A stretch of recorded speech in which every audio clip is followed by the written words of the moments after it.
Filling up on water. 2 seconds.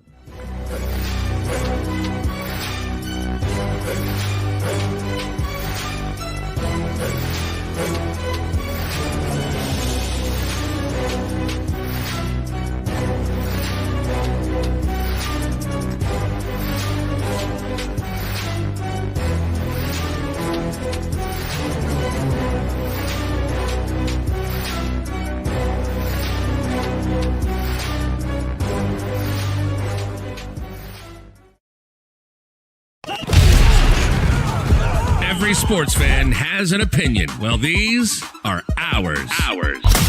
Welcome to Brock and Pep's Unsportsmanlike Convo. Ready? Right. And here are your hosts, Brock Fleming and Pep Cariotti. Good evening, ladies and gentlemen. February 2nd, a Tuesday, a snowy Tuesday evening, but is the week leading up to the Super Bowl. So there's a lot of excitement around town. I say that like we're in Tampa Bay. We're not. I am on one side of the border, and my co-host, who looks very intelligent tonight, is on the other side. Pep, how you doing? Good. I'm rocking my Paperboy hat, just like Tampa Bay head coach Bruce Arians has been rocking for, I don't think he wore a Paperboy hat as an assistant, but ever since he started head coaching in Arizona, he started wearing this bad boy. So representing, and it's an indicator of who I'm cheering for, not necessarily who I think will win, but who I'm cheering for right here. Baby. Oh, yeah. Okay.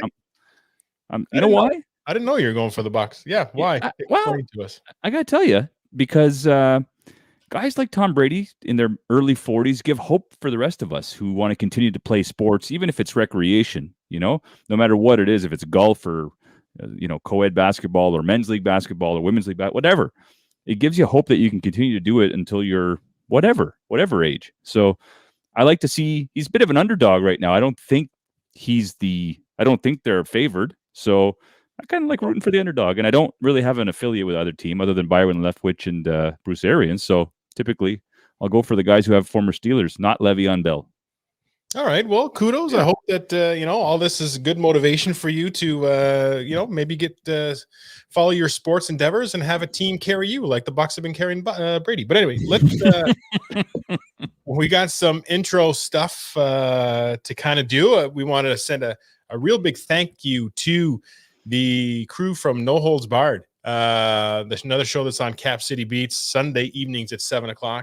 And you and I were fortunate enough to be invited on for a Super Bowl football edition of No Holds Barred. And it was a lot of fun. I had a really good time. I don't know about you, but it was the trivia stuff was really good. Yeah, I love trivia personally, but, coming up with the questions and stuff, it's always tricky. And I thought Kwame, who I guess was the moderator at that point, did a great job of coming up with these interesting questions. So it was fun. I loved it. And I think you had the answer of the night. You pulled away. You won it for us. It was like Batista's home run when the question was, who was the MVP of the 1992 World Series? And in my head, I thought, was it Kelly Gruber? No. Was it Ed Sprague? I don't think so. And then I thought Robbie Alomar. And then you came out of nowhere and said, no, dude, it was Pat Borders. Yes, that sir. Long-haired mullet. The mullet, he had a lot of clutch hitting in that series. Defensively was very good. But yeah, that was I can't, I was probably a 90% confident at the time, but when it was actually time to pull the trigger, I wasn't 100%. But I'm glad we did. It was a turning point, the TSN turning point of the trivia night, because it was a steal, so it was double points, and it was double anyway. We ended up winning. You see that there's a lot of pressure. I felt there's a lot of pressure when we go on there. And if we got destroyed from a trivia standpoint, as much as I am the last person I would want to have on a trivia thing, I cannot regurgitate information. I can problem solve, and I can diagnose, and I can, go over, analyze games and stuff. But if it's regurgitating information, not good at it. I can attest to that. You spent 3 hours upgrading my microphone and some material here that I'm now using to just better my sound and better how I sound and how I hear. And you are a troubleshooter master. So yeah. Well, I got to say, your background looks a lot better. Your lighting looks better. Your mic sounds a bit better. Yeah. I don't know if you noticed, I changed my background a little bit too. So I got yes. background, but we got this new sign here. And if for those who are on video, they could see it. It's a big, it's like 24 inches a circle of our logo. It's made out of 16 gauge metal or something. Anyway, I found this guy on Facebook Marketplace. I was looking at his signs. I thought they were really cool looking. And spoke to the owner, John Shaw, and it's a company called Soldar Metals. They're out of Ottawa, and this guy does it in his garage, has this real big contraption that basically cuts whatever design you want out of metal. It's like I think I've talked about it before, where I was playing with that Cricut, which is like a vinyl cutting craft, like a mom toy thing. I was trying to make t-shirts and whatever. And this is like a Cricut for metal. And he does these things anyway. So I had one made up in white, and I think it looks very cool. You know what? I saw it on, when was I there? Sunday afternoon. And it's metal, and it was really, really cool. And it's, if you think about, that's Brock's jersey on the left. I mean, that's got to be a 50-something chest, right? Ooh, and it's the same width as the jersey. So it's a you just zoom in there. It's beautiful. It's actually really nice, and I actually want one.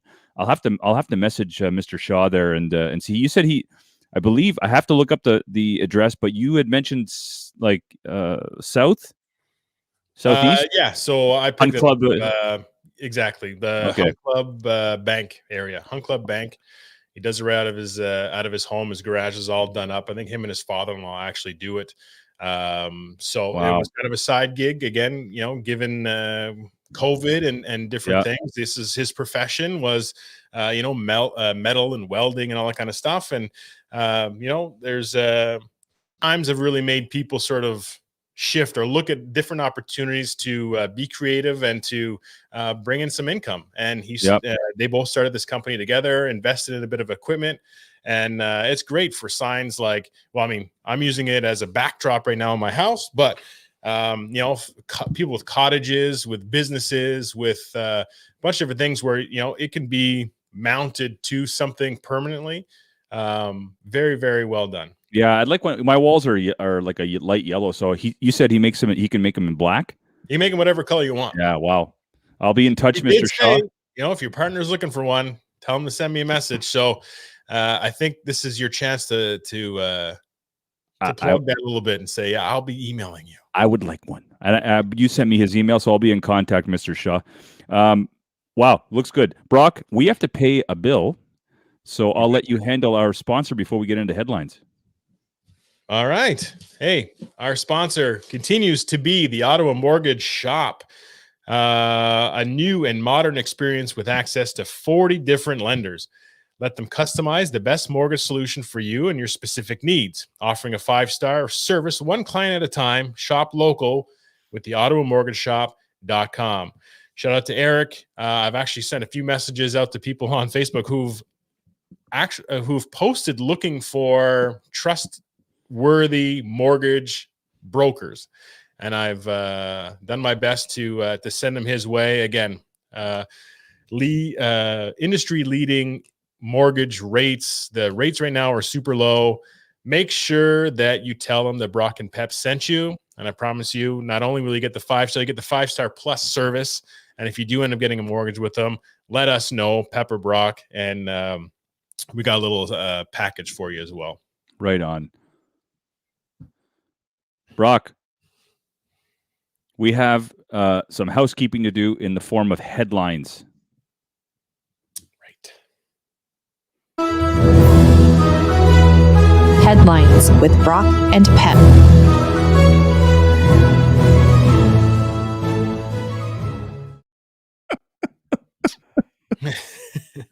That was really good. Right. Pep, you can't see who's in the waiting room, but we can see that the guests that you had initially planned have seemed to overcome their technical difficulties, and we see a picture now. Okay. Oh, hang on. Okay, hang on a second. We're going to before we start headlines, we are going to take, what would you call this? A timeout? It's a timeout. I should have a whistle. I need to have a whistle soundtrack. or sound. Damn it. Well, why don't we bring him on in, because he's got 3 to 5 minutes of Super Bowl talk. Look at, there he is. There he is. We apologize for being late, guys. No. Justin Rutgers in the house with his beautiful daughter. Hey, that's my daughter. There's Jada. Yeah. And she wearing a Tampa Bay Buccaneers jersey, I think. Yeah, look at the number on it. Stand up. Jada, could you stand up and turn around? Oh, the old school. Oh, is that John Lynch? That's a John Lynch. Oh, buddy. Jada. Oh, wow. Is that a champion jersey? Yep. Wow, that is amazing stuff, guys. Wow. Yeah, we're still hanging on to 203. Hopefully to bring it back up to this year. So, Justin is in Dartmouth, Nova Scotia, home of the Trailer Park Boys. Absolutely. Yeah, Wow. Right down the road from us. Actually, is where that was filmed. So, I'm just trying to find this up here, guys. Sorry. I'll drink out of a mason jar for that. Yeah, I was just about to just cheers to that. I've got my mason jar on the go on the side here. I just didn't know if it was appropriate for the cameras. Oh, good Lord, no problem at all. Justin, what are you rocking, bro? What's your jersey? Oh, mine's a 47 too. There's a 4. Yeah, it's. I mean, I think about the Tampa. Brock. When you think about the Tampa Bay Bucks before this year, before the last couple of years, what's a first guy that comes to mind? Yeah, well, I mean, you're trying to get me to say John Lynch, but I have a different guy myself. Lynch, Warren Sapp is probably the guy that first comes to mind for me. Yeah, Mike Allstott, then Lynch. Mike Allstott, Brooks would be one of my. Yeah, he's on my top 5 linebacking. I think it was cores. I think I actually gave the 2,000 bucks. I think it was with Brooks and Nickerson and those guys. Pep, were you there? Were you there when we went to Buffalo that time when Pricey gave me this jersey? Because he knew how much I love this guy. No, I was not there. Oh man, emotional time. What's that? Were you emotional about it? I actually cried while I was eating my chicken wings before the Buffalo game. You know what's amazing, and I know for a fact, Brock, this probably happened to you the first time you stepped into that Gator stadium. When I went to Heinz for the first time, once I had my ticket stub, as soon as I got in and started walking up the concourse, I almost dropped to my knees. I started bawling.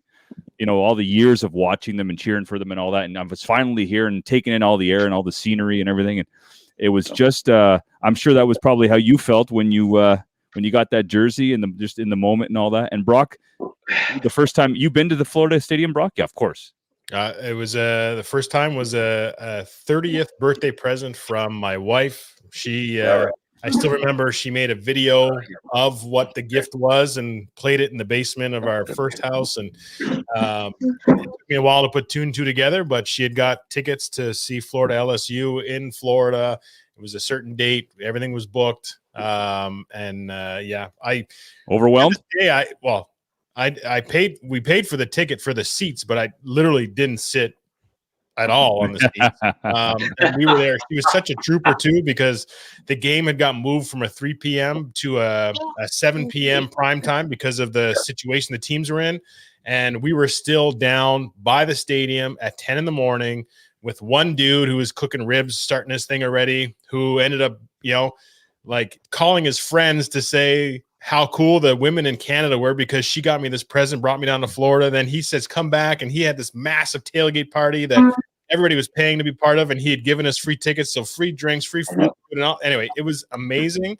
The Gator walk there. I saw a thing that Tim Tebow today was doing his preach somewhere. And he was talking about the Gator walk and they had a clip of it.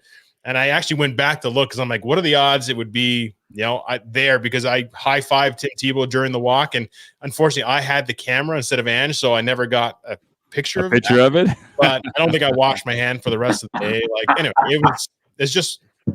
those experiences. Sports are just do that to you. Invaluable. I remember. I was watching. I went down to see Pittsburgh just warm up before the game, and so you're allowed to go basically lower bowl just to stand and watch. And Brett Kiesel came down, and he was retired as his first year retirement. So he comes down. He's a big cowboy, right? He owns a farm and cows and all that stuff. And he comes down in his cowboy hat and cowboy boots, and he's huge.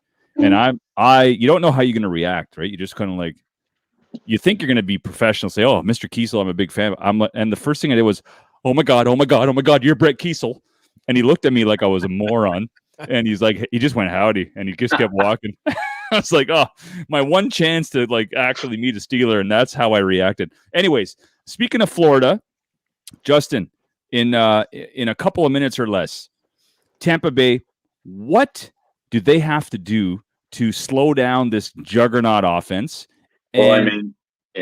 Sorry, and the second part of that, I'll just let you take over from there. The second part is, what do they have to do on offense to slow down the Kansas City defense? Well, I think, sorry, let me switch this a bit. Yeah, I mean, Tampa's defense has showed. Tampa has showed up this year defensively like we weren't expecting, obviously. I wasn't expecting it anyways, based on the guys there, but they've come together incredibly. Jeez. Hey, all right. But beyond that too, like, I mean, how do you, Brady's got so many weapons on that offense. And you got some injuries on KC that might on their D that might come, and you can't beat Brady in the playoffs. Like, I mean, I just think I wasn't certainly that happy about getting Tom Brady, but I was actually happier when they got Tom and then Gronk, because it kind of made it fun. Sure. Because it was kind of cool, right? Like Gronk was, announcing like last year, so like I didn't know what to think. I wasn't sure what was going to happen, because you got, without Belichick, you're not sure. But I mean, obviously, in the last 3 games, from what we've seen, I think they could. I'm hoping, but I mean, you can't count Brady out in a Super Bowl. You can't. Like, and with the weapons they have on offense, but I think their defense is really going to tell the tale, really, because Mahomes is so good that, I mean, you can't. I don't know. You can't stop everybody. Yeah, well, I'm really nervous about, like, obviously, I'd like to see them one more, like, get them one more Super Bowl win in my lifetime, because I don't think it's going to happen again anytime soon or anything. But unless Brady stays on and they keep their guys, but Brock was saying on the show that we were guests on the other day. He said, it looks like Arians has just said, "Okay, Tom, the first half of the season hasn't gone so well. Yeah. Why don't you just you handle this? I'll just stay on the sidelines." And it looks like it's been sort of a Brady, Byron Leftwich combination. Byron Leftwich is he the offensive coordinator, or is he the quarterback's coach? I think he's the OC, because I just read today that I think he's the offensive. Yeah, I thought so too. Yeah, I'm pretty sure. So it looks like Tom's taking the reins, and I agree. They have weapons all across the field. They have as many weapons as Tampa does, but they don't have, like, Tyreek Hill and Kelsey are like next level at what they do. And then, of course, Patrick Mahomes might be the best player. When it's all said and done, he might be the best player to ever play in the NFL. We'll see. Time will tell, but it's going to be really tough. Yeah. Well, yeah. And listen, I'm a big fan of Mahomes. Like, there's no question. Like, he is so fun to watch play the game. It's incredible. Like, he just, like, I don't even know what to say. When I see him play, I throw my hands up because of the plays that he makes. Like, it's incredible. Like, he is a next level player. There's no question about that. Absolutely.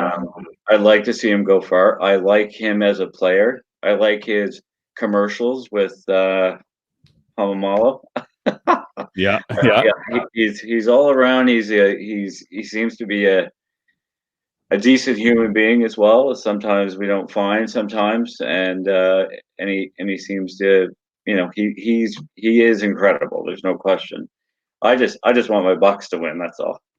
Well, you have to buy a Tampa Bay jersey now, because those are old school jerseys. Yes, you've been a fan for a long time. John Lynch has not been around for a while. Actually, is he not? a Niners GM or something now? Yes, he is. Yeah. Yeah. Okay. Yeah. Yeah. And Who's the jersey you're buying now? I've been staring at a Brady jersey for the last month just because I would just not that I'm like I just want to get one for my bar someday. You You know may what as I well mean? do it. He may as well do it. He said he's going to play till he wants to play till older than 45. So he's not Yeah. going anywhere. He Yeah, signed a contract a couple of years. So But I think my wife is a big fan of Gronkowski, so I might have to get that first. smart man. All right. But- Give us your prediction. Do you or Jada have a prediction for the Super Bowl? Jada, who's winning the Super Bowl?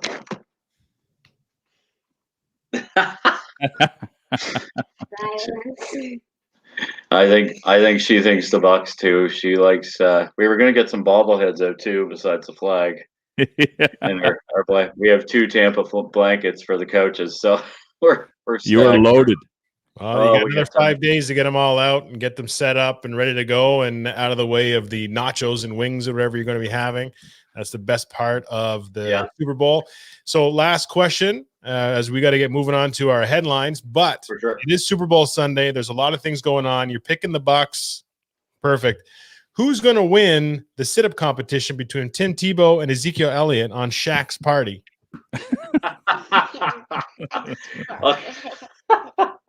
Are they really doing that? Yeah. Oh my God. Let's. Gotta I'll go I'll Tebow. say Tim Tebow. Yeah. I right. don't know, man. Thanks, guys, for having me. Love to do it again. It was fun. I was a little nervous, but appreciate you having me on. And hopefully we'll talk to you sometime, maybe next year at the next Super Bowl or sometime soon again. Justin Rutko, one of the good guys in this world. Thanks for coming on. Enjoy the game. Wish you all the best and hope you guys enjoy it on Sunday. Okay. Thanks, fellas. I Bye, appreciate Jada. you having me. All right. Take care. Take care, guys. Bye. Okay. All right. Headlines. We don't need the intro again. We Okay, go let's- to the headlines. Let's do it. Oh, the Sens. The Ottawa Senators are getting hammered. 23 goals in the last 4 games against.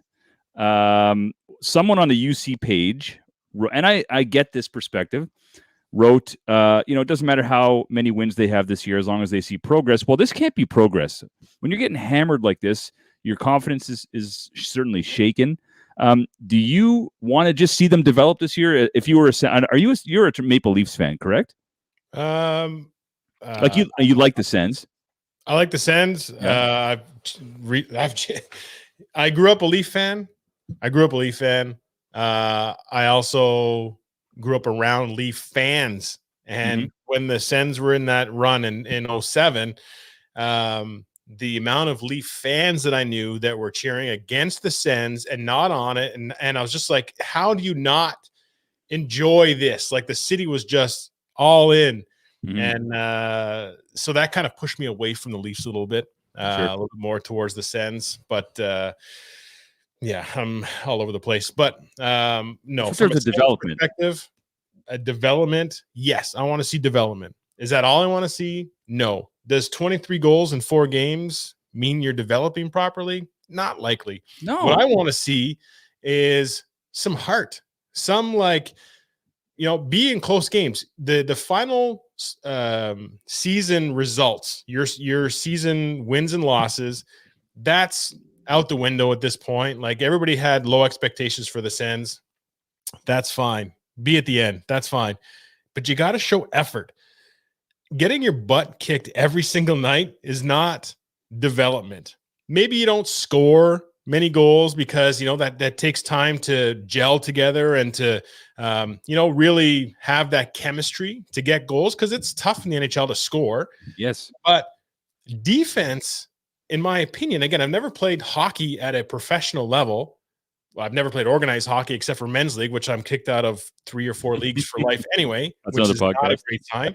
But defense in most sports is an effort thing. And if you're giving up 23 goals, I feel like that's a lack of effort. So if nothing else, you say, we're losing every single game we're losing, but we're losing 2-0, maybe 3-0 with an empty netter. You say, you know what? you're still in a fight. It's way better than what they've been doing now, but show some effort on the defensive side and say, you know what, at least this we can control. Whether or not we have any chemistry, I can put the effort in to make sure that I'm taking my guy or I'm stopping the puck, whatever it happens to be. But right now, I just feel like they don't even have that. And that's what's disappointing. I couldn't agree more. Honest to God, it was a situation where, like, if I was a season ticket holder and we were actually attending games, I thought they made progress last year, and it seems like they've taken 3 steps back. And I don't know. I mean, it's concerning. If I'm a Sens fan, I'm concerned about, your top line is Drake Batherson and Josh Norris, and I haven't seen anything from those guys. Brady Tkachuk, I mean, he works hard, but I still thought they would have benefited from spending a little bit of money. Derek Stepan is a veteran, but he's a veteran, and he's like a 4th line center guy. So there's some concern in Sens world. It's now the black team elimination watch instead of the blue team. They could be out by March. Who knows if they keep losing like this? They're 1 win and 1-6, 1-7. It's awful. Moving on. The other thing too is from a Sens perspective, they say the person who commented, it says we just want to see development. That's what you're doing is you're setting the bar super low, so you can't be disappointed. Which I get. You don't want to be disappointed. Where on the flip side, if you're a Leaf fan, every single year is, hey, this is our year, and it's constant disappointment. So it's kind of one of the two. At some point, 30th in the league, 31st in the league, 30th in the league. I mean, at some point, your fans are going to be like, look, development, come on. Let's spend a little bit of money and get some professionals in here that will actually, give us a chance to win. And Matt Murray has not worked out. But again, we can talk more. Show something to the front office that says there is something there. Let's spend some money and put the pieces to keep going. But if you have nothing, they're going to wait and find, you got to show them something. Absolutely. Red Blacks situation with Nick Arbuckle.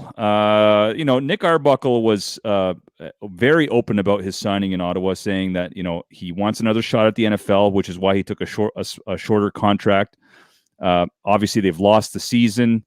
He didn't want to renegotiate with the money or whatever, so the Red Blacks cut their losses, and that's I'm cool with it because I like Matt Nichols. Matt Nichols was the quarterback for Winnipeg, had a lot of success there, has a familiarity with Paul LaPolice. Exactly. I love it. He's a big guy. I thought he was going to be good in Toronto. I'm not really sure what happened there, but your thoughts on that situation? Yeah, I mean, it sucks for Arbuckle when you start thinking, he moved his family here and stuff like that. But like you said, he wasn't here for the long haul, ideally. Nope. He wanted to have another shot in the NFL. So, okay, you go with a guy who's been in the league for long enough. He's played 144 games. Has familiarity with LaPolice, so he's a better fit for Lapo's system, likely because he's already played with them. He's a Grey Cup champ. He's a CFL, I won't say lifer, but he understands his role and he has success in this league, so he's going to stick that out. So I have no problem with that whatsoever. Yep. Yeah, I couldn't agree more. LeBron, you didn't have it, but the Edmonton Eskimos signed Red Blacks old offensive coordinator Jamie Elizondo as the head coach, and then they re-signed Ellington and have Harris. So that sort of trio is back together because Jamie was here when they did their Grey Cup pushes and stuff like that, and his offenses weren't too bad. So I like Edmonton. They had a good year last year, or the year we saw them play. Last year we saw them play. They're a competitive team. Trevor Harris, I thought maybe we took him for granted in Ottawa. Maybe. Yeah, I think it was a premature split between the two, to be honest. But again, I don't make those decisions at the time. We had those conversations of, was it too soon? Is it a rebuild? Are we giving up on the next couple of years? How's that's going to work? So ultimately, I think it was Dominic Davis was supposed to be the guy after, and he hasn't really panned out. Anyway, so they got some other guys in here now. So it'll be interesting to see what Coach LaPolice does with the unit he has now. But I think it's on paper, it's a step in the right direction. So agreed. Good for them. Another thing that you didn't have that just came up in my feed before we came on here, and it was a little disappointing to hear, is that the CFL had actually recently had some cuts because obviously they were without the season. So league office had to make some cuts, and they released 10 people from the CFL front office. Now, I don't know details on what positions everybody held, but 7 out of those 10 were women, which actually looks pretty bad from a league standpoint, especially given the times we're in. and we're supposed to be progressing into, the Super Bowl is going to have a female ref on the field for the first time. There's a lot of gender equality pushes from the NFL standpoint to make sure the coaches and refs and front office people and all that kind of stuff are there. And then the CFL is cutting, 70% of their cuts are women. So I didn't hear that. more details, but I was pretty disappointed to hear that just before we got on. Oh, we'll await further detail and see what exactly the positions that were cut. LeBron James, I don't want to even spend too much time on this, but thought I'd get your opinion on it. LeBron James, I mean, he's getting heckled now. Got heckled a couple times in Cleveland, and now the most recent incident was in Atlanta last night, I believe. Yes, it was last night. Some 25-year-old idiot TikTok influencer was chirping him because he was got into it with her older boyfriend, and she got kicked out of the game. Look, my take on this is simple. Like, just because you get a ticket to go to a game doesn't mean you can verbally abuse these guys. They're out there to entertain us. That's their. At the end of the day, they play a sport, but it's entertainment. They're there to entertain us. We cheer for our team. Yes, they're trying, but they're there to entertain us. They don't deserve the abuse. I mean, and for LeBron to sort of defend himself, and then LeBron had the presence of mind to say, you know what, she shouldn't have gotten kicked out of the game. I thought was a classy thing to say. Meanwhile, she hops on TikTok and tells him to F off and all this nonsense. I mean, your take on getting heckled, and have you ever witnessed it?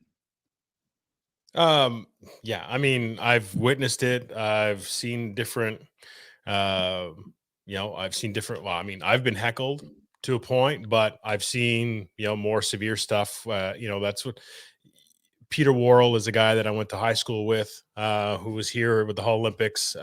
Big Great guy, black guy, plays hockey. On the French side, there was, this was back in the 90s, which at the time seems like we should be further ahead, but realistically looking back, it wasn't. So I know he went through a lot of that kind of stuff. And he was a fighter. Which gets everybody's blood boiling. But yeah, I've seen it. The thing with right now is that it's not a full stadium, right? So the hecklers, their voices carry. They're over top. It's not a big crowd noise that you have to try and beat. It's those arenas, if say it's a quiet moment, you could be talking normal volume and they would be able to hear you. So you get your message and you're heckling across a lot easier in the empty stadiums. I would probably have liked to see LeBron just ignore it, but it was the dude chirping him, I guess. It was the it was the 60-year-old or 60. I say 60, but he looks fairly old if he's got a 25-year-old wife. There's whatever. It is what it is. She's looking for attention. He's looking for attention. They got it. You got it. Whatever. Moving on. Really quickly, just in sort of a semi announcement while we go through these, we're going to be talking a lot more Raptors and Blue Jays in the upcoming weeks. Brock and I had a conversation.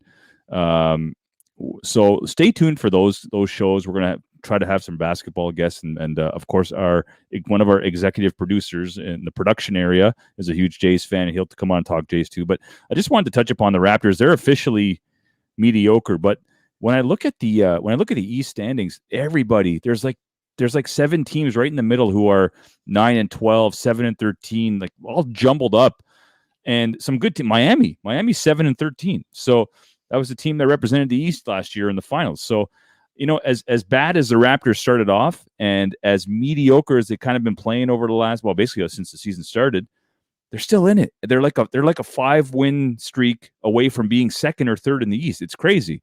So, my concern is this. Do you hang tough, or do you press a button to try and improve for this year, or you just sort of go with it? And apparently this offseason is a big one for free agents. Kyle Lowry is what I wanted to ask you about. Right. He's always working the refs.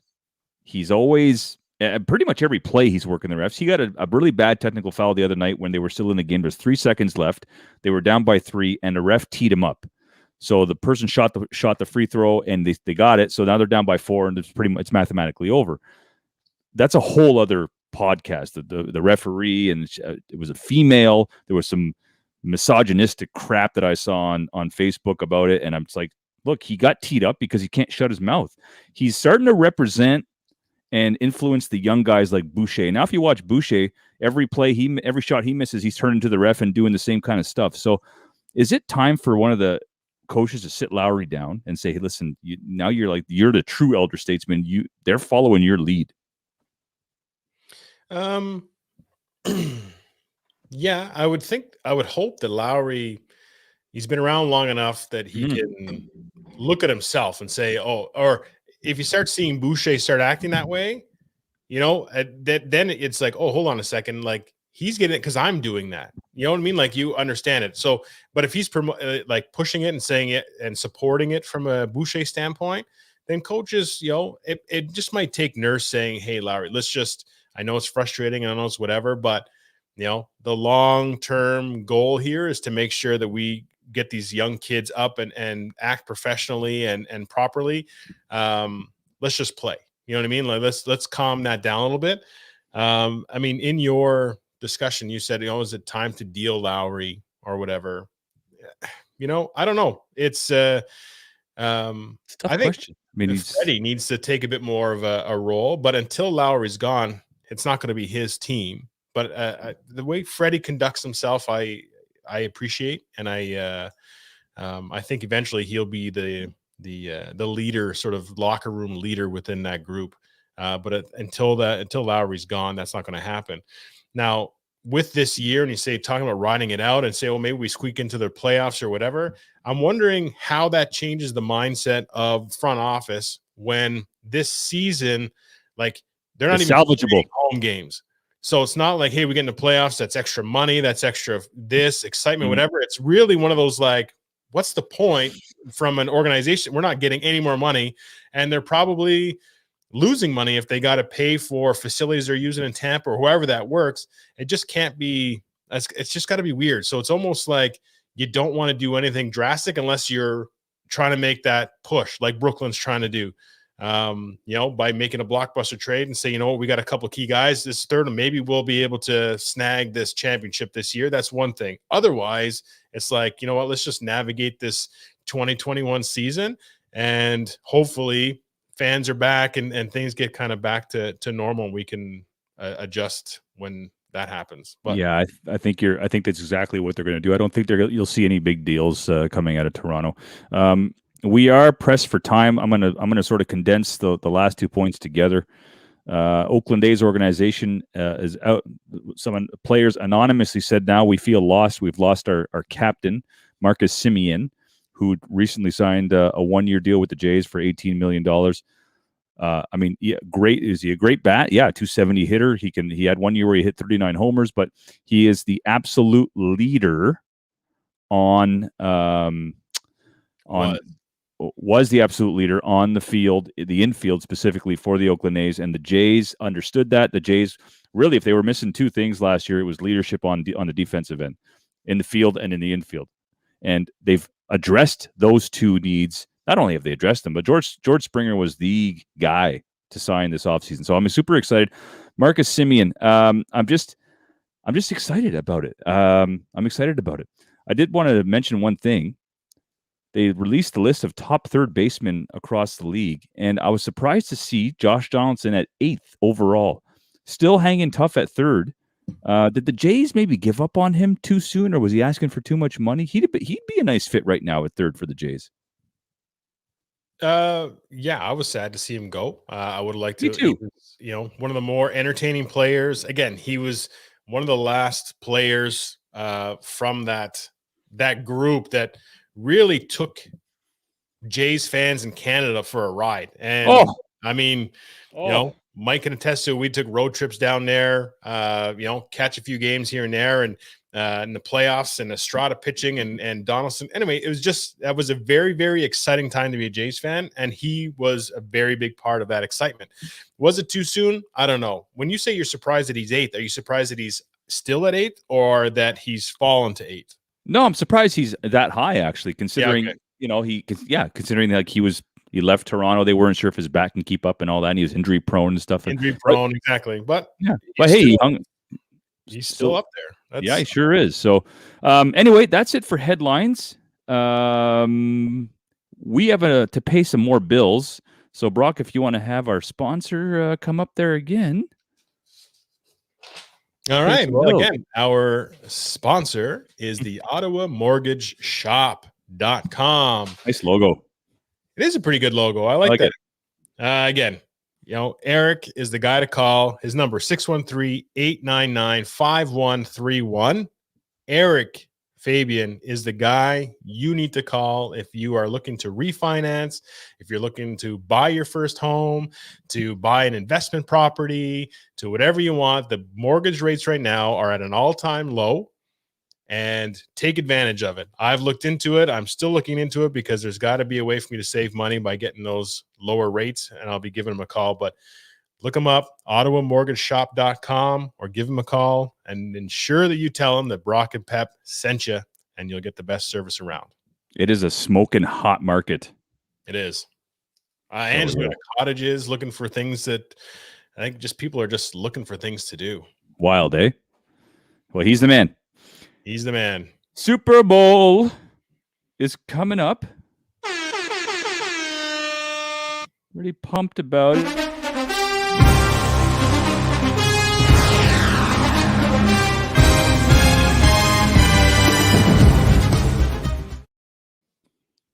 Yes, guy. Yeah, yes, I like guy. that. Like that. Sorry, I'm just there we are. You still there? We still there? Yes. Yeah, I've been told that we're getting some comments. Sometimes we're a little bit late. I'll throw them on the screen if they're relevant to what we were just talking about. We don't necessarily go back all the time to address them. We have a couple people that talked about the Jays giving up Donaldson too early. Great guy, great player. This one is relevant. We need to have a jingle for the mortgage shop. So and MF is Mike Ferreira. Mike, you can put MF at the end of the comment. Would be really cool because we we want to start by saying MF, but maybe put it at the end of the. That's or just write really Mike. Their attention. It's a real strong point. MF, you guys. Just write Mike Ferreira. Just write Mike Ferreira would be cool. Mikey. Or accept the terms and conditions of StreamYard, and it'll just have your name and logo on there and profile. Anyway, there you go. We'll talk about that later, though. Yeah. Okay, Super Bowl. It's an interesting matchup. I'd say the two best teams in the NFL, in the NFC and the AFC. Hard to argue. Demarcus Robinson is he got his hair cut by a barber who tested positive. He is a weapon.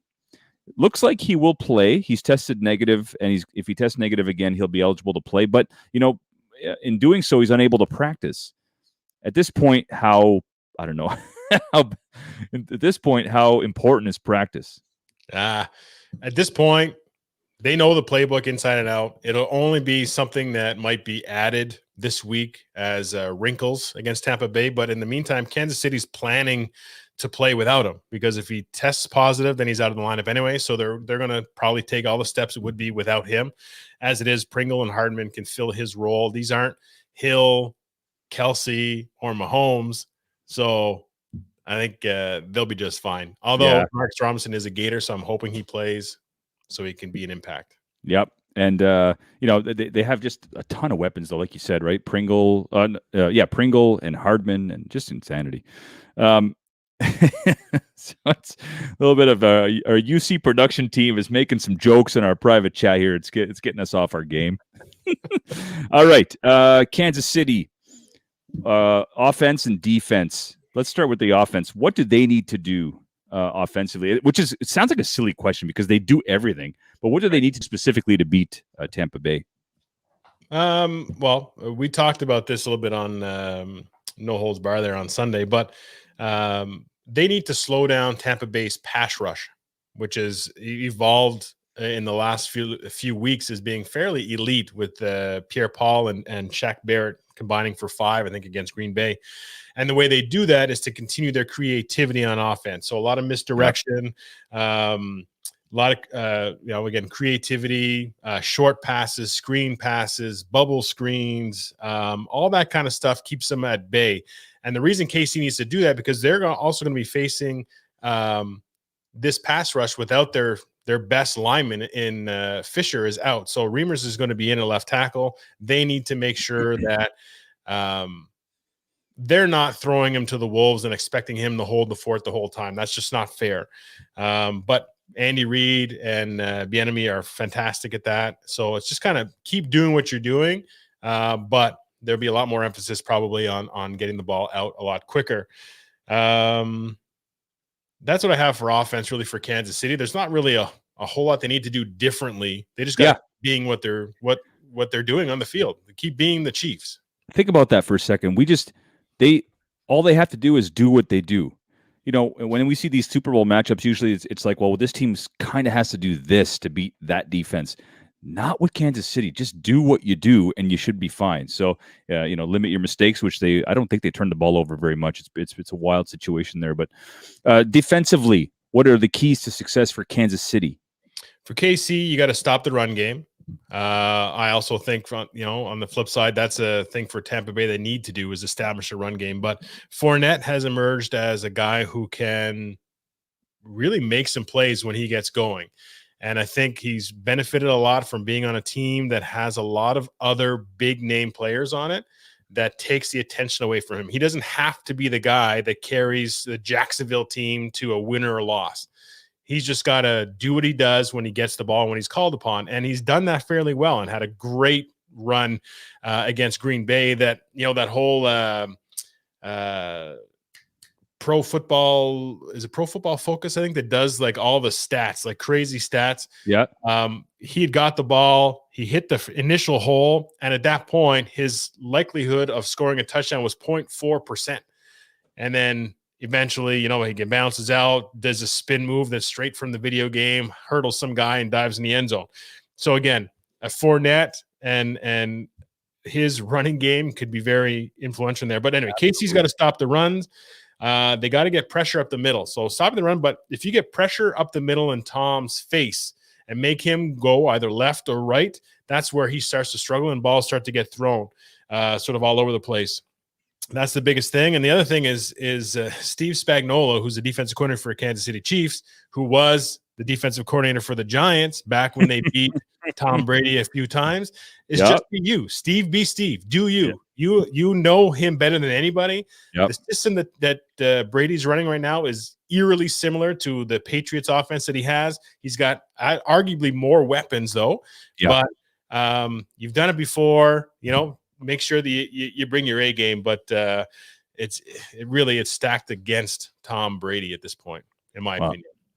I will just say this: you nailed every point. I'm not going to regurgitate the same stuff, but I will say this for Kansas City, defensively and offensively. Defensively, especially, you nailed it up the middle. I don't think Fournette's a great blocker, and I don't think a pass blocker specifically. And Ronald Jones is probably their best pass blocker. So if they can get pressure up the middle and force Brady to make the ill-advised throws, it's going to take one interception. We've seen Brady very susceptible to throwing the interception this year, more than I've ever seen. He threw 3 to Tampa in like a quarter. So you don't see that. He's had that kind of year. So we'll see what happens. As far as Tampa's concerned, this situation, I think they really have to completely flip the script and pull a 1990 New York Giants scenario where the time of possession has to be 3-1. It has to be in favor of Tampa if they have any chance. If they get into a shootout, I'm sorry, I don't care about the weapons. Mike Evans does not look like himself. He's got a bum knee. He has not looked like himself last couple of weeks. Godwin is a great receiver. He had a couple drops against Green Bay. Antonio Brown, for me, is going to be the X factor. Him and Scotty Miller are really, really good. But Antonio Brown, when healthy, when his head is right in a good system, best receiver in the NFL, top 5. For sure. And it looks like he hasn't missed a step. I think Tampa, though, has to go to the short pass, run game, and control the clock. Otherwise, I'm not sure if they have a chance. Quickly, on your end, Tampa Bay, offensive keys to victory. Yeah, run the ball with success. I have score first. You have to score first. If you're playing catch up with the Chiefs, Or first. just goes from 7 to 14 very quickly. You need to score first, and then you need to slow the pace down and have very long, controlled drives. Yep. The line needs to give Tom some time because the pass rush from Kansas City has been evolving too over the last little while. And again, just like you said, short passes stuff. It's Tom doing Tom things. That's what he does best: timing routes, short passes, screen passes. And I think if they're going to win, Gronkowski has to be a huge role in this. Yep. Yeah, absolutely. And he looks like he's missed a step.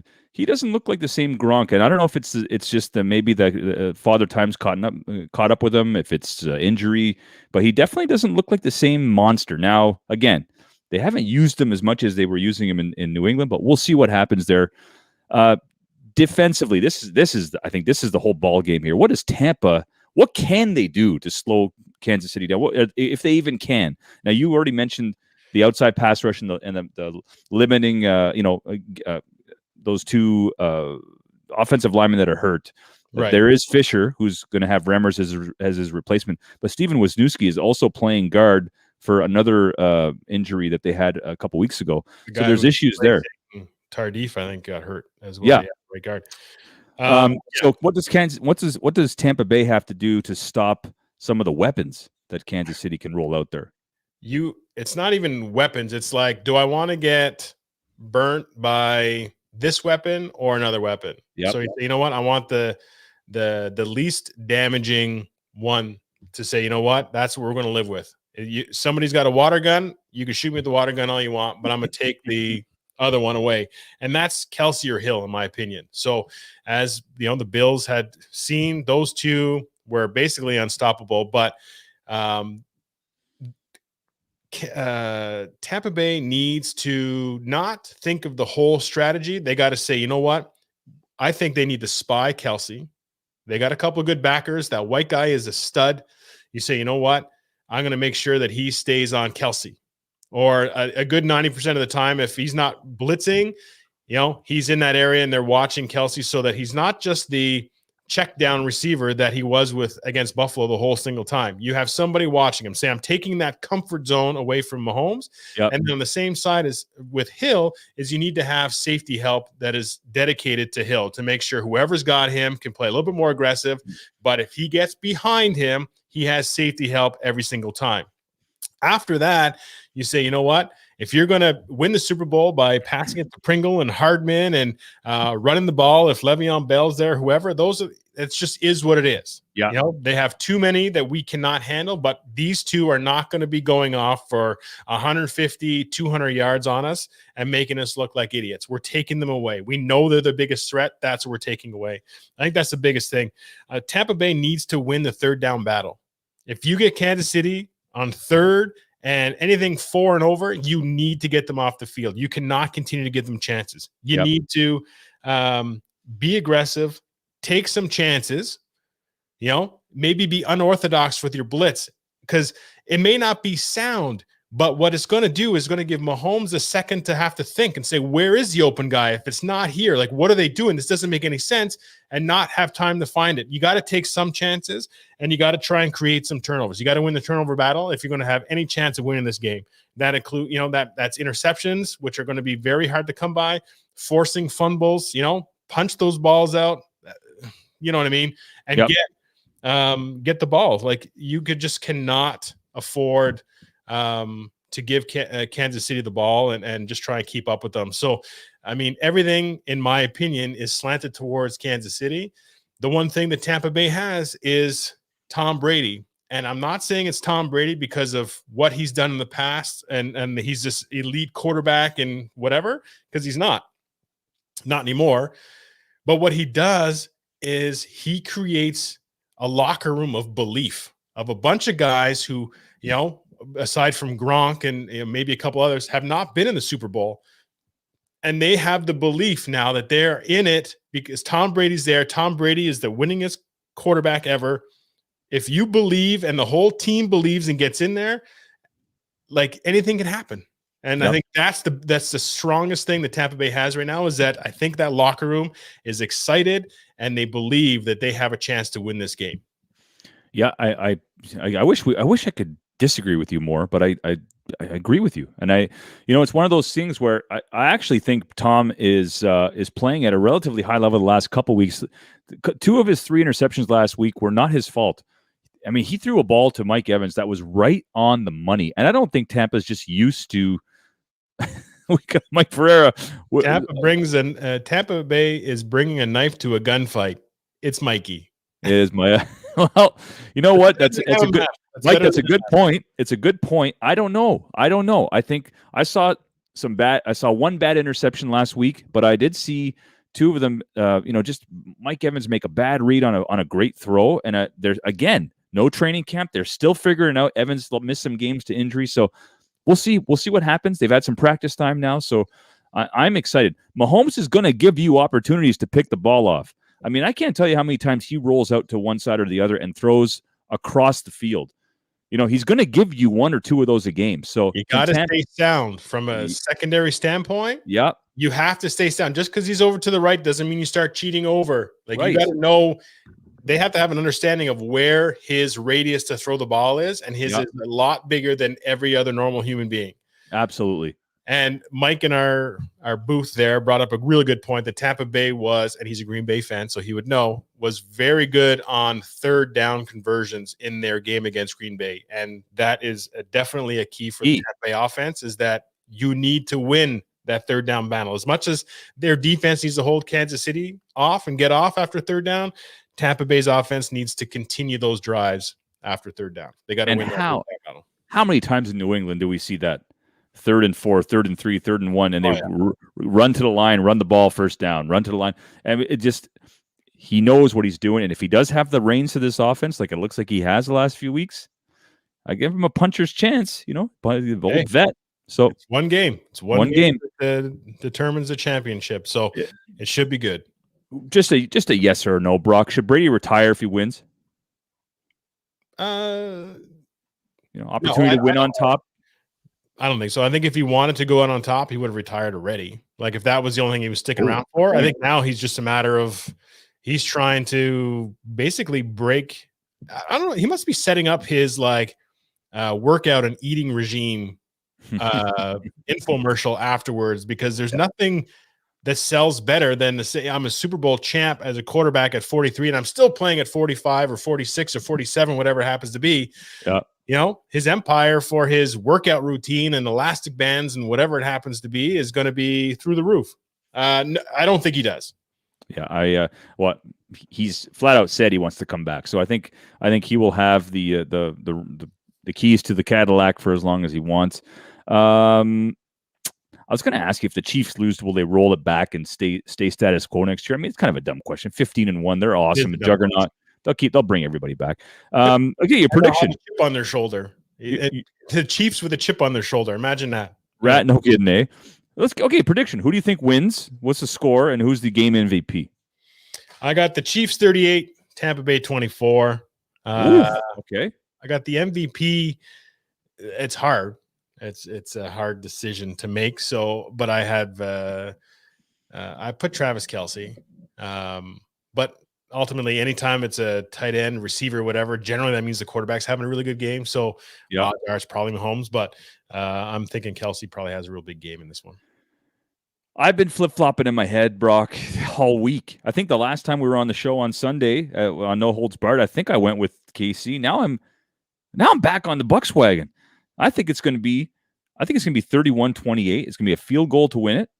And I think Tom is going to pull it out. And it's just a gut feeling. I just think Scotty Miller is going to be the difference maker. That he's going to catch like 15 third down passes.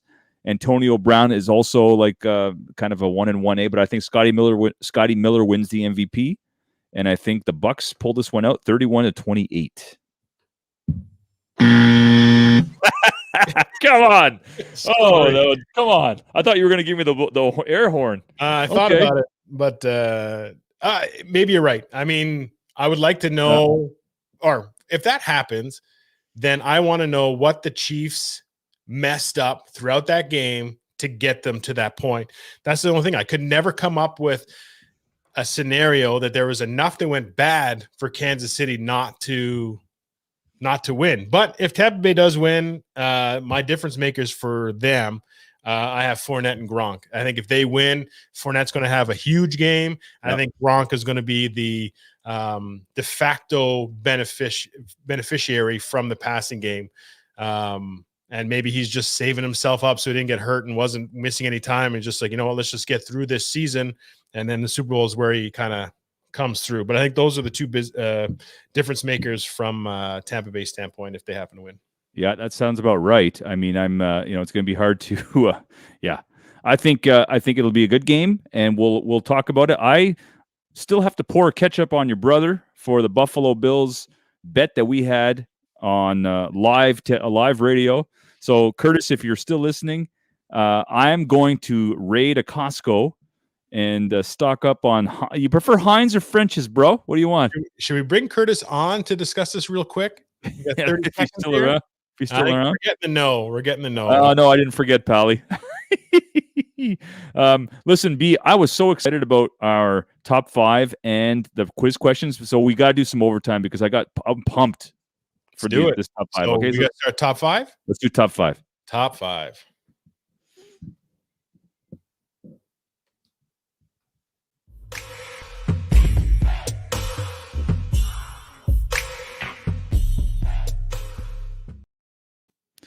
All right, B. The reason I asked you if you thought Tom Brady should retire was because our top 5 is the top 5 athletes to go out on top, and this isn't specific to football.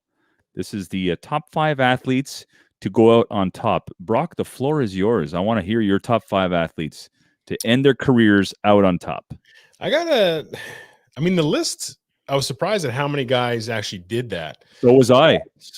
There were more than I thought. So I have a couple of honorable mentions. Yes, sir. Guys like Ray Bork. Yeah. Dominic Hasek. Jerome Bettis is a honorable mention for myself as well. Yes. And the reason that I did not keep them in there is, not so much Bettis. Bettis was based on performance. He didn't really contribute a lot to it. I think he only had 43 yards in the Super Bowl. Yeah. But Bork had to change teams. He chased a championship. Gotcha. Hasek, in my opinion, again, it was multiple teams and sort of chased. He had retired and came back. Yeah. So it was, again, kind of chasing it. Bill Russell was before my time. Anyway, so my top 5. Number 5, I got Lennox Lewis, who retired as the heavyweight champion. That's great. As much as I could not stand watching his fights because I thought they were boring. He is Canadian, right? Yeah. And then so there's, you're like, oh, he's Canadian, but then he left and started a fight under England's flag and some hard. Anyway, he finished as a heavyweight champ, retires as a heavyweight champ. He was pretty dominant during his era. Again, not super entertaining fights. I don't recall him biting anybody's ear, so he wasn't getting my pay-per-view money. But it was flat out boring for me. But he was good. Yeah, very good. For what boxing was, he was good. Number 4, I have David Robinson. The Admiral. I thought, again, one team, great player. Number 3, I got Michael Strahan. Yes. And that was 2007 when they beat Brady and the undefeated New England Patriots at that time. I mean, his phenomenal what they accomplished that year. Number 2, I have I was going to call him Raymond. Is it actually? I think it's just Ray Lewis. Yeah, you can call him Raymond. I'm calling him Ray. Yeah, I'm not sure you'd like it, but yeah.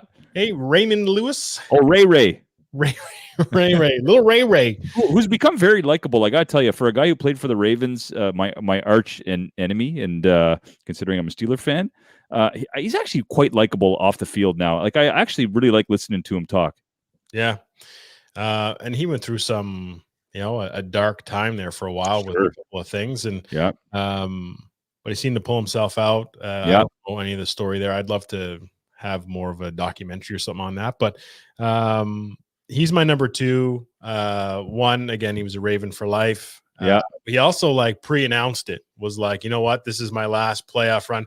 So from that standpoint, I don't know if that's what pushed them over the top or whatever too, but when your leader says this is the last one I have, it's almost like it forces everybody else on the team to be like, we may never get back here. We may never have this chance. It's going to end at some point. And there was maybe that's extra motivation for them, but they ended up winning. I think that was the game where the power went off. The power went off at the Superdome. They were playing the Niners. Quarterback for the Niners and whatever, the tale of two halves. Anyway, Adam Lewis says my number 2. And as much as I don't like this guy because of his dealing with Tim Tebow with the Denver Broncos and whatnot, John Elway as number 1. He went back to back before retiring. And at that time, I was hard on the Broncos. Those teams that were making that push. When I criticized Rodgers for not running on third down last week against Tampa Bay, I'm expecting him to do something similar to John Elway, where he had to get that first down and he ran, he dove, he got hit by multiple guys, did the helicopter in the air and drove, kept going, and they went. 38 years old. That's the stuff I want to see. I expect from a Rodgers. So Elway is my number 1. John Elway, he doesn't come up on a lot of lists anymore, and he really should. If you look at in 1983 when he was drafted, like he was, the prototype at that time. You look at a quarterback that they look for now, he's exactly what teams look for now, like 35 years later. It's amazing. Big, strong, agile, cannon of an arm. It's exactly what the guys look for. John Elway is like that helicopter spin. Yep. All right. That helicopter spin, he's ruined the lives of so many other QBs because now they're expected to do that when the time gets tough. So, I mean, that was a great play. You actually pretty much named off everybody that I have on my list. So I won't even go into detail. I'll just tell you what my list is from 5 to 1. All right. Number 5, I have Michael Strahan at number 5 again, because of the accomplishment and because of, I like that Giants team. Yeah. Number 4, I have Ray. Because he called his own shot and just loyal to the Ravens. And as much as I hated him, is he number 4 because he's a Raven? Is he down? He gets down a couple notches on your list because of that, right? He's lucky he's on the list. Okay. Let's just put it that way. But he's on it. Number 3, I do have Ray Bork, even though he chased it, even though he stuck around. He did get it on a loaded Avalanche team, but still, I like the guy, and he was. I didn't think he was that effective, actually, to be honest with you. But he's on my list. He's on my list because of a great career and a great defenseman. You don't see guys playing 20 years like that anymore. Number 2, I have Mr. Elway, for all the reasons you mentioned. And number 1, I have the bus as number 1 only because of this. Because he's a Steeler. Well, apart from being a Steeler, they barely made the playoffs. They went on the road and won 3 road games, 2 of which were like a double touchdown underdogs. He's from Detroit, so they won 3 road games, and then he's going back home, and he's telling everybody, "I'm going to go back home." This is my last game. I'm playing my last game. It's a Super Bowl at home. And was he a big contributor? No, actually, they stunk. That was an awful Super Bowl. 21-10 was the final score. It was awful. I mean, it was like there was an end-around option pass that was like the biggest score of the game, and Willie Parker ran for 78-yard touchdown. Yeah. That was it. He had 93 yards, but 78 was one thing. Right, and there was a bad offensive pass interference call on one of the Seattle receivers. Like, it was not a good Super Bowl. But the fact of the matter is, that's how he went out, and I thought it was pretty cool. Yeah. I guess I took into consideration the fact that he fumbled in the Indy game. Oh, so he did have a good game, though. To the next game. Mike Vanderjagt. Mike Vanderjagt. Blew the kick. Big Ben, I guess he convinced the bus to come back and said, "We'll get you to the Super Bowl." Anyway, yeah. The whole story is pretty cool. Yeah, that's. Except for number 1. He's not really number 1. But anyway, yeah, I got you. All right, B. You know what? These quiz. I got quiz questions for you, and then we'll wrap up. Because the I show. got the question, the Pat Borders question, and you're the trivia guy, and then I got the spotlight for No, us. you know what? I thought make him look stupid now. I thought we handled ourselves pretty well, and it's time to test each other. You got the Pat Borders, and you were. I didn't know. I didn't remember. At least Trubisky went to North Carolina. You nailed that one. I got the Tony Perez only because I played so much video game baseball, RBI baseball for the Genesis, and we got the ball rolling with DeRozan being drafted number 1. That was a tough one. Speaking of video games, yes, big shout out. Oh, NCAA football is coming back to the video game scene. Woo! So sometime, I think next year or the end of this year, whatever it happens to be, they're coming back. So if you're looking for me, I'm going to be refreshing the page on the PlayStation thing to see when that comes out. And once it's out, if you're looking for me, other than Tuesday nights at 7:00, I'll be online somewhere. Well, I don't know if we have any. Quiz. Actually, my first quiz question for you is a perfect segue. I don't know if we have any quiz music, but why don't we? Should we just get into it? Yeah, let's get into it because Okay. I did not prepare music for it. Okay, here we go. Question number 1, Brock. Who is the highest rated quarterback on the Nintendo version of Tecmo Super Bowl or Tecmo Bowl? Dan Marino. Incorrect. It's Randall Cunningham. Yeah. Okay, number 2. What NFL team has lost a record 9 straight postseason games? Currently, they've lost 9 straight. What NFL team has lost a record 9 straight postseason games?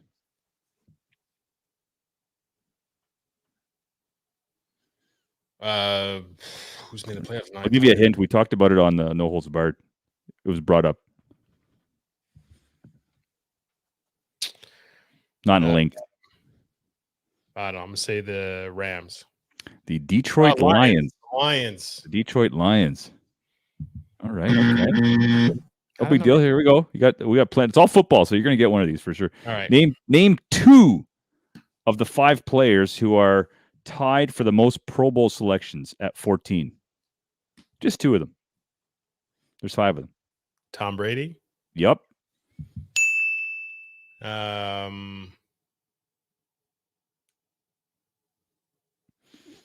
14. Peyton Manning. Peyton Manning. Boom. Who are the other 3? Boy. Tony Gonzalez, Bruce Matthews, and the late Merlin Olsen. Bruce Matthews would have been my next guess because he's the only lineman I know played that long. Also, a trivia thing that came up I wanted to bring up. Quentin Nelson is the first player since Barry Sanders, and it's only 2 of them that have ever done it, that have been all pro their first 3 seasons in the NFL. Crazy. Quentin Nelson's stats are just nuts. We talked about him, the pressures and the lack of sacks. It's just unbelievable. All right, so you're 1 for 3, my friend. Not bad. Time to get back to 500 here. Here we go. Who has the highest career completion percentage in Super Bowl history at 70%? Give you a hint. You want a hint? Sure. He won 3 Super Bowls. Steve Young? That's a good guess. Troy Aikman. Number 2 is Joe Montana. Okay. I was going to say Montana. I thought maybe it was a trick. I thought maybe Young would be higher. Anyway, okay, you're 1 for 4, and I think I got like 3 more questions, so you could end up 500 still. Let's hang on. No, maybe not. We'll see. I need a bathroom break soon. Let's roll. Oh yeah, here we go. Okay, name the only person. Name the only. Yes. Name the only person to play 3 consecutive Super Bowl championship teams.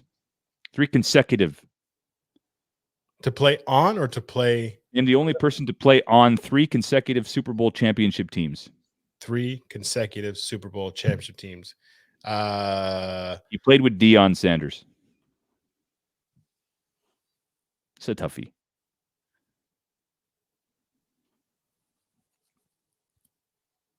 Give you another hint. Very good guess. Ken Norton Jr. Very good guess. Okay. All right. What school has produced the most Pro Football Hall of Famers? Hall of Famers. Yep. I know you wouldn't have given me a Florida one for this. Probably like Notre Dame or Ohio State. One of those. I'm going to go with your first one. You said Notre Dame. A ding, ding, ding. Yes. Very good. I'd say yes, but really, I don't want them Nope. to have. Well, yes, I know you're not happy about the answer, but you got it. Name at least 5 of the 7 players who have rushed for 2,000 yards in a single season. Eric Dickerson, Barry Sanders, Walter. Did Walter Payton get 2,000? How many did you say? There are 5 of 7. You've 5, named 2. 7. So I have 3 so far. Dickerson, Payton, Dickerson, Sanders. Payton's not up there. Walter didn't get 2,000. Nope. Okay. That was the year he was probably complaining he didn't get the ball enough. Yeah. Terrell Davis.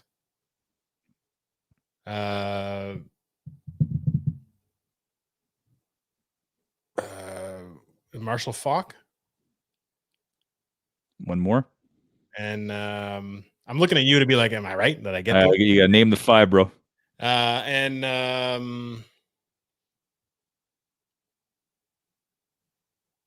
Did Ricky Williams get a 2,000-yard rusher?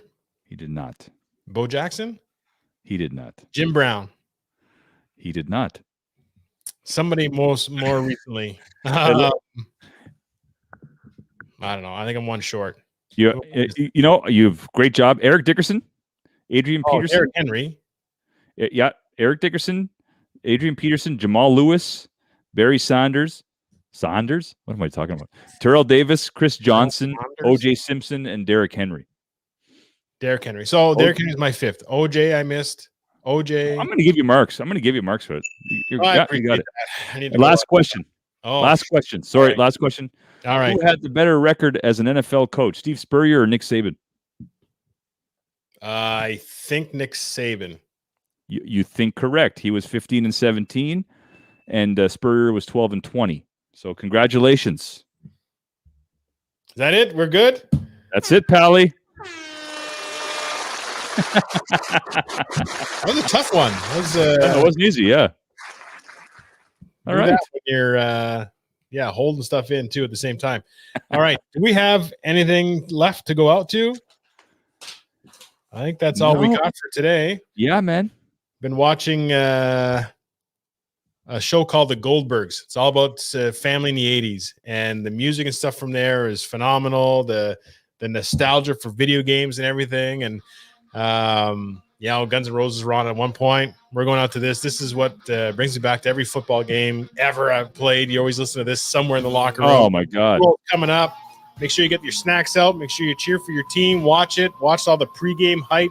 It's the best day of the year for hype-wise. Yeah. Live it up. Make sure you guys tune in and subscribe to our podcasts on Apple Podcasts, Spotify, wherever you listen to it. Subscribe to us, like us, leave us a comment. Facebook group, all that kind of stuff. And if you're looking for gear, make sure you check a look at the Mega City Promotions. Mega City Promotions, there you go for all your UC gear needs. And thanks to Mike and Curtis again for all the work you do in the background. Mike more so than Curtis. I think you just woke up. But otherwise, it's been fantastic. Yes. And enjoy. Have a great weekend.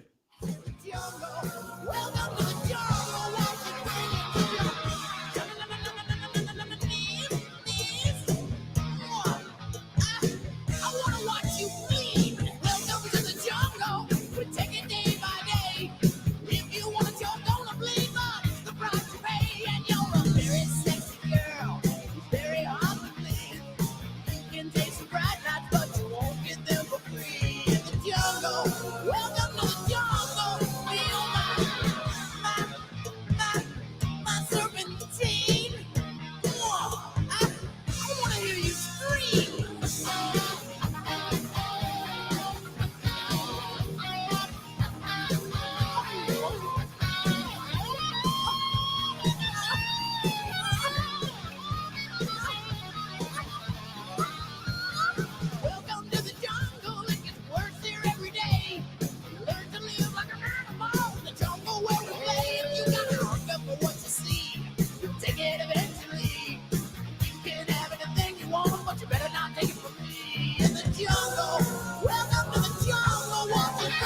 You know where you are?